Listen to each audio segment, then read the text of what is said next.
Nanguna sa pagkikisa ang Pangulong Rodrigo Duterte para sa mga Filipino Muslim sa pagsisimula ng tinatawag na Holy Month of Ramadan. Sa inilabas na pahayag ng Malacanang, naging mensahe ng Pangulo na ang buwan ng Ramadan ay hindi lamang panahon para sa mga Muslims na tumututok sa pagdarasal at humihingi ng patawad, kundi panahon ito upang maranasan ang pagmamahal ni Allah. Dito ay nananawagan ng Pangulo sa buong sambayanang Pilipino na mabuhay na may integridad para sa sarili at para sa bansa. Ang Ramadan ay isang kaganapang pangrelihiyon ng mga Muslim na nagaganap tuwing ikasyam ng buwan ng kalendaryong Islam kung saan naihayag ang Quran.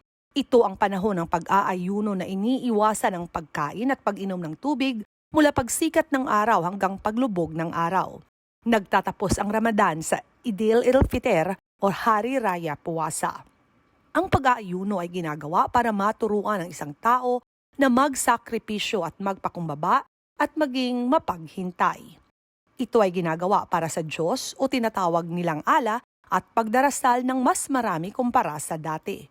Ito'y panahon kung saan humihingi ng patawad para sa kanilang mga kasalanan ang mga Muslims, dasal para sa kanilang kaligtasan at para malayo ang masamang espiritu sa araw-araw na buhay at sinusubukan na rin nilang maging malinis ang kanilang sarili sa pamamagitan ng disiplina at kawang-gawa. Samantala, nakatakda ng kumpirmahin ng bansang China ang naging anunsyo ng Pangulong Duterte hinggil sa pakikipagpulong nito kay Chinese President Xi Jinping ngayong buwan ng Abril. Nauna na kasing inanunsyo ng Pangulo na nakatakda siyang makipagpulong sa April 8 kay Xi. Sa kanya naging pahayag sa talumpati nito sa Lapu-Lapu City, sinabi ng punong ehekutibo ang naturang pagpupulong. China is good. I'm scheduled to sa ato mo? Istorya sa April 8. Gusto ako kausapin ni Xi Jinping. Magkaibigan mo rin kami.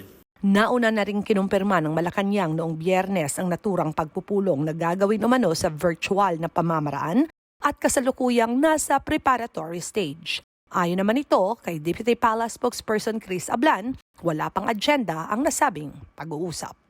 Jinky Baticados, IBC News.